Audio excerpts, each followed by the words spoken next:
Hi, everyone. Hi, family. This is your lady again, Timitres_Messi. I am back after such a long time. I am here to continue with my videos. The last time that I was talking about my videos, it was about the issue of my child, that on that journey my child becomes sick, and then here I am. I wanted to find the solution of what must I do, since I was told that the issue is about ancestral amadlozi. You know what I mean? So okay, fine.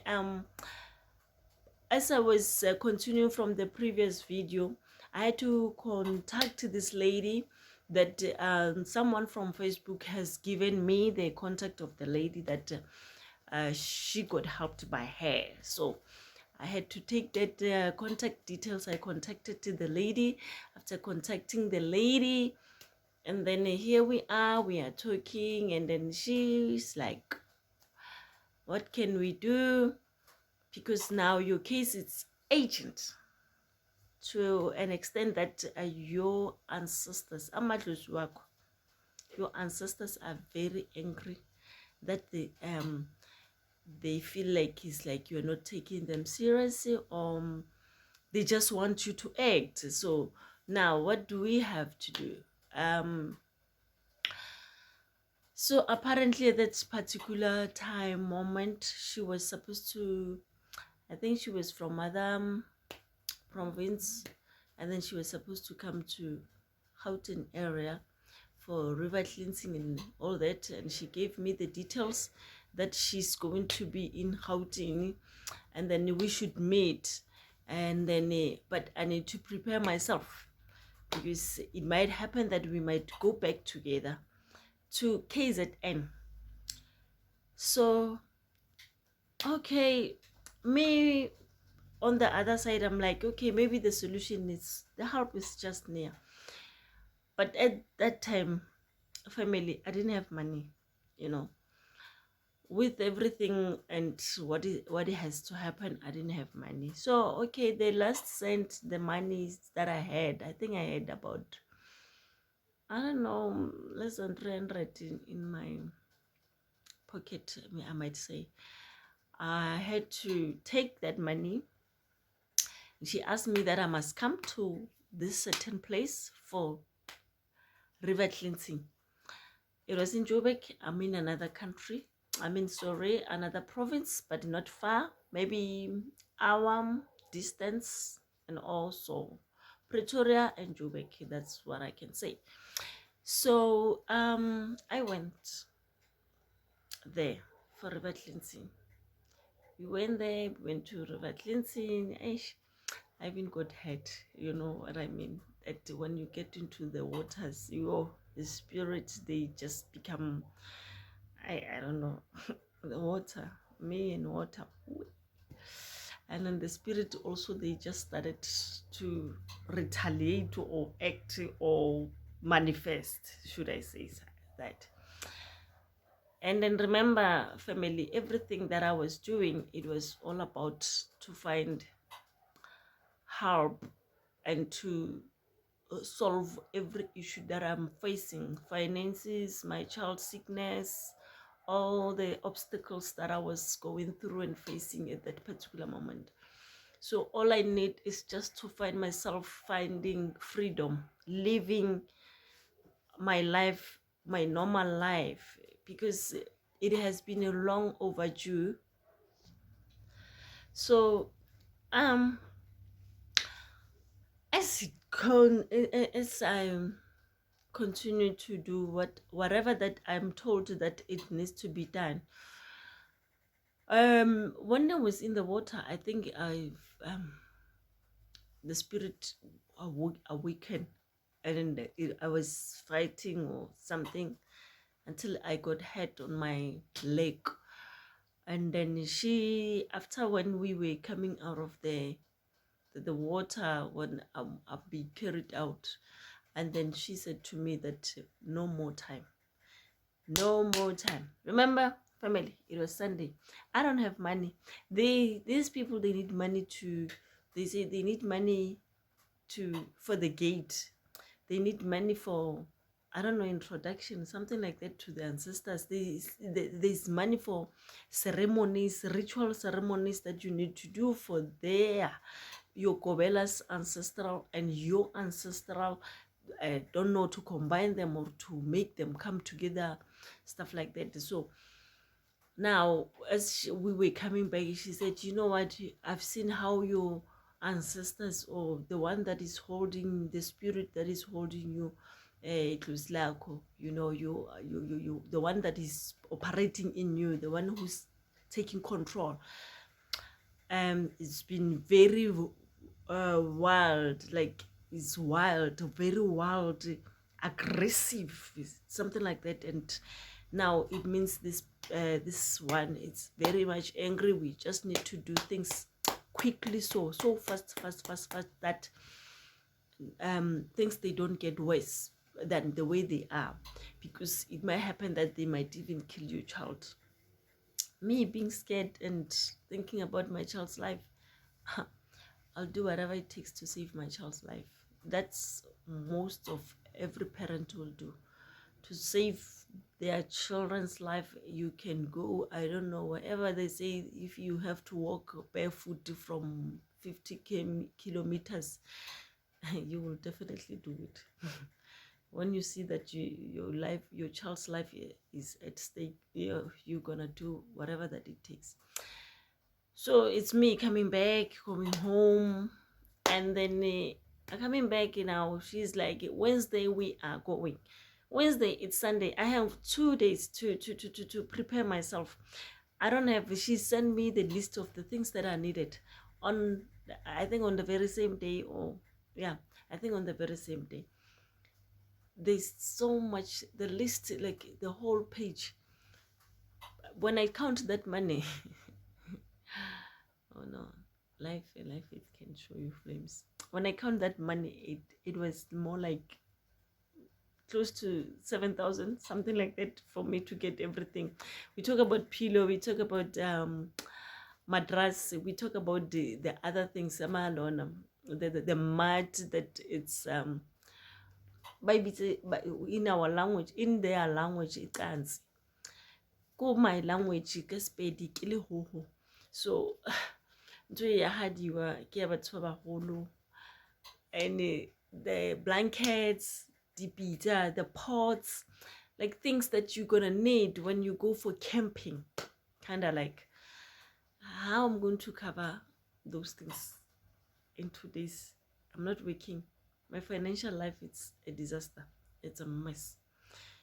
Even if I could say I will borrow money, who will borrow me money, knowing exactly that I'm not working and how I'm gonna pay it? More especially that I have to borrow money and then go to the other province for months, that I don't know how many months.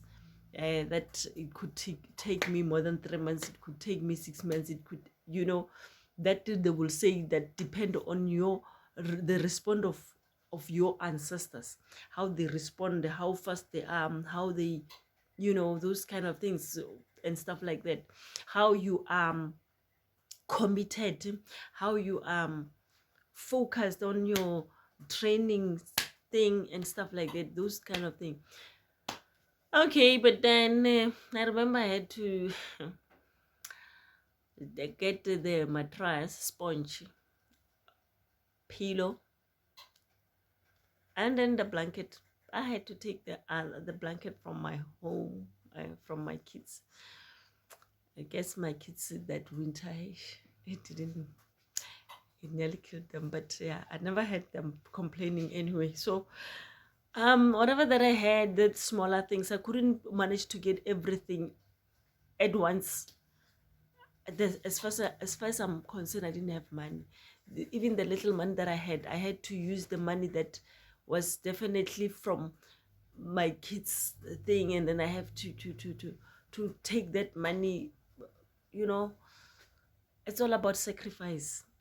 I was just sacrificing. I had to sacrifice everything, my peace, my every little thing that I have, my being, my sanity and my dignity, my personality, my wherever, that I have to sacrifice family. So, and then I took a taxi, I went there to the place where she's staying when she's around Gauteng, and I found other trainees. These other trainees, they came and then fetched me by the gate. I went there and I'm like, oh, what's your name, Gogo? And I'm like, I'm not Gogo. They say, yeah, you're not yet Gogo because you're not yet being this. They haven't done any ceremony to introduce you to be called Gogo and stuff like that. So we continued. I've been there, and Wednesday, Thursday, Friday we went. Going where? The place I've never known. In this journey, Yobungoma family, one thing for sure that I could tell you is the chances of being killed and being thrown away, because you'll be going where even your family, they don't know where you are, when you don't even know as well that what kind of a place you are going to. You're just going to be introduced to the new place and the kind of lifestyle. You just go. That's how you go. Then I went to a KZN. A KZN, now I'm going to be triggered by the language. I'm used to my language, and now, hey, the language, when they speak that language, oh no, your ears become like closed completely. You can't even hear a word, a single word. But then, hey, life goes on, eh? And then whatever that you gotta do, whatever you have to do for whatever that you are here for. So you just need to, at some point you are told that you need to sacrifice, you need to be humble, you need to be respectful, you need to obey every rule that you are given, and everything that you are told to do, you don't question. You do each and everything accordingly without questioning. Even if you see that this is unfair, this is too much, you shush, continue, work. You know what? Tell yourself you are here for what?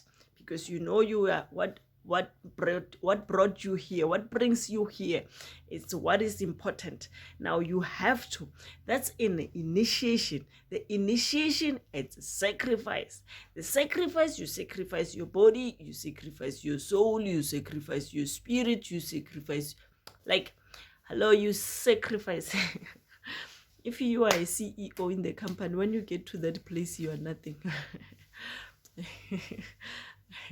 Imagine you have to kneel down with your knees, and whenever that you talk to the your trainer, Gobela, we call them Papa.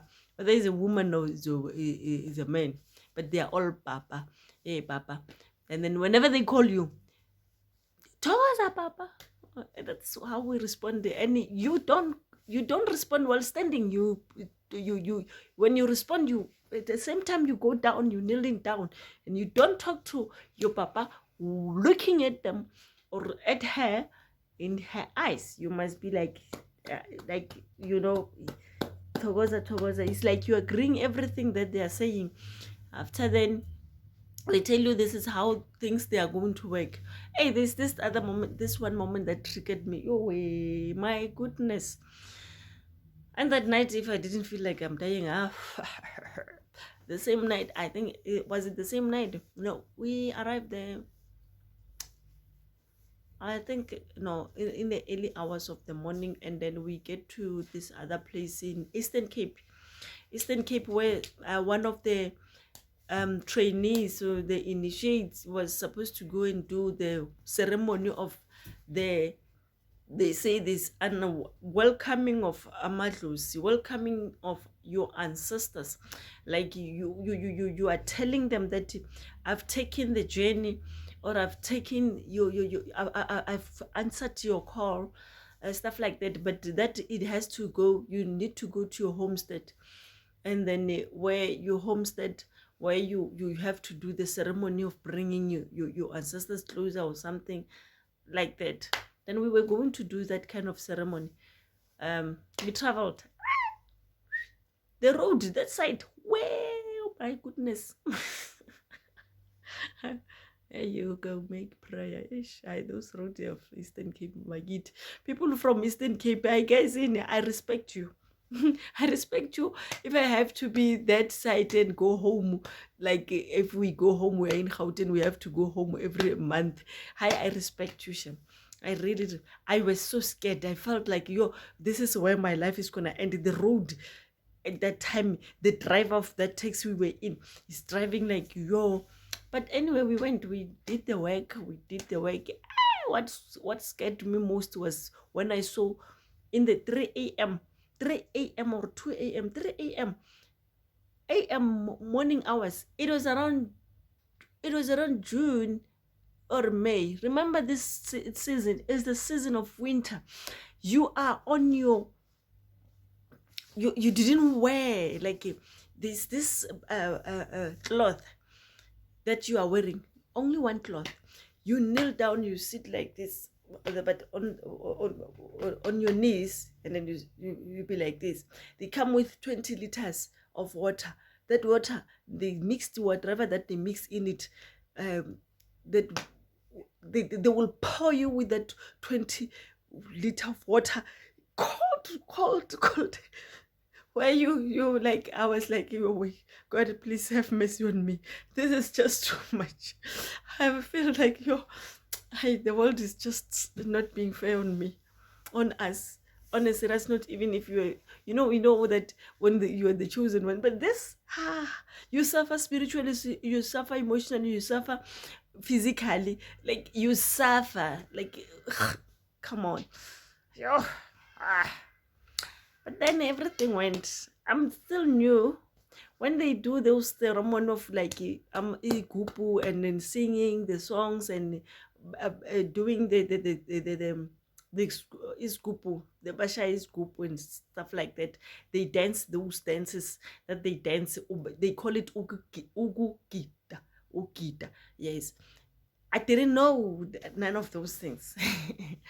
But you will be forced to participate, whether you like it or not. They say it's the way of learning. Then I did. Me, on the other side, everything I was doing, to be honest, I was like, I have to do it. This is for my ancestors. I have to do it. I have to sacrifice. I have to. And then let me open my heart. Let me open my mind. Let me open my spirit. So then everything goes well. And more especially where I come from. The situation, I have to do what I have to do. That's how it is. And we went back. Now life is started. Initiation, schooling has started. Waking up, sleeping at night. I don't know what time you sleep. You sleep tired, you wake up tired. You sleep around 9, 10, 11. Only if she's not around, maybe we'll sleep early around 9. And then you wake up 3 a.m. Ask me, you're going to bath in something like a shack that it has walls, like it's just covered on top and on other parts, not really covered completely, to a point that if a person is from a distance can see that there's a person who's bathing that side. I'm talking about bathing with what? Cold water. During which season? Winter. In a place that you cannot, like, the cold is just coming all, it's from water, it's from this place, it's from all the walls, the walls that that they are not patched. So yeah, but you have to endure. Endurance, family. I've learned it that side and that way. That journey, this journey, it teaches you what is endurance is like. It teaches you to put pride aside and everything aside and do whatever it takes to be what you want to be or what you are called to be.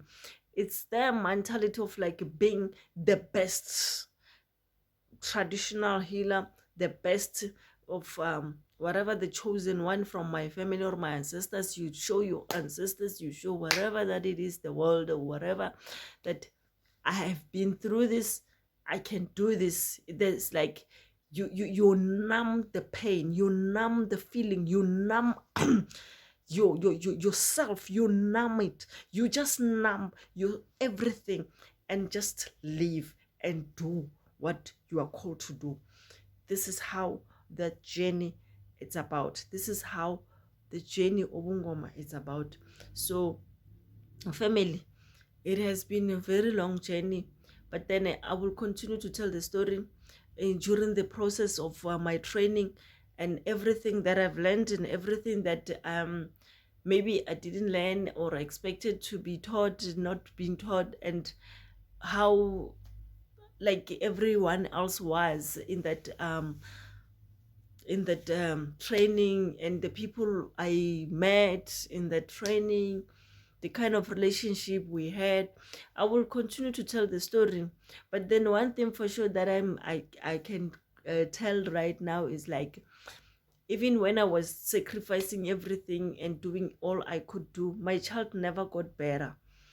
My child at home where I left her, I don't know how many, it's about 10 hours to the place where I was staying, and then where I was at that particular moment. My child, she never got healed.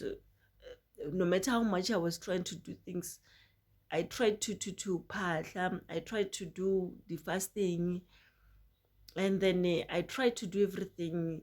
When I wake up at 3, it will be like, you need to do this. And then my Kobela was not the person who was staying with us. This lady, she was always in Gauteng. As she will leave us there, then we just know that we have to do what the only thing that we were trained to do was to wake up at 3 a.m. and then after 3 a.m. we bath, and from there we do the chores. Like everybody has her own chores, like cleaning, dishing, washing, doing washing the dishes, sweeping the yard, cooking, making breakfast, preparing, like such things, doing washing and all those things. Those were the things that I was doing for the, I don't know how long, 2 to 3 months. Then she will come maybe after 2 weeks, sometimes after 1 week, sometimes after 3 weeks. She will come and make this thing that they call it ibudlu, um ibudlu, that we normally drink in the morning. There's this form that we eat. From there we need to bab. Then when you bab, like you bab as in like the time you bab is like your ancestors are here, and then like yeah, they're just communicating that time. It's done 3 a.m. after bathing or before bathing. And then you wake up. There's this thing that we use in that buckets, this buckets that there were 3. There's Budlula Ininani, Situnya, Prophet, and Mundao, and whatnot. Those are the things that we were waking up at 3 and do that. And when you are busy doing that, is like you have to talk. Then you are like actually inviting them, your ancestors, to come, and you greet them, you do whatever that you know what I mean. It's like someone who wake up and make the prayer, reading your Bible and making your prayer, and then inviting Holy Spirit. As we were doing that, with that, after then we drink, and then after, they say when we eat, we do that, we eat that form. It's like we feeding them. They are eating their breakfast, they are eating their food through us. So yep, life is a journey. We learn as we grow, we learn as we face challenges, we learn as we come across certain phases of life. It's when you will see that there are certain things that you never thought that you will be encountered in, or finding yourself in situations. I had to do whatever that it has to be done according to what it's I'm told that it's what it has to happen. So family, me as I'm sitting here telling the story, there's so much that I really want to share, but God willing, I will share, because there are other things that I know that whenever that I talk about, they will trigger my emotions. But please bear with me.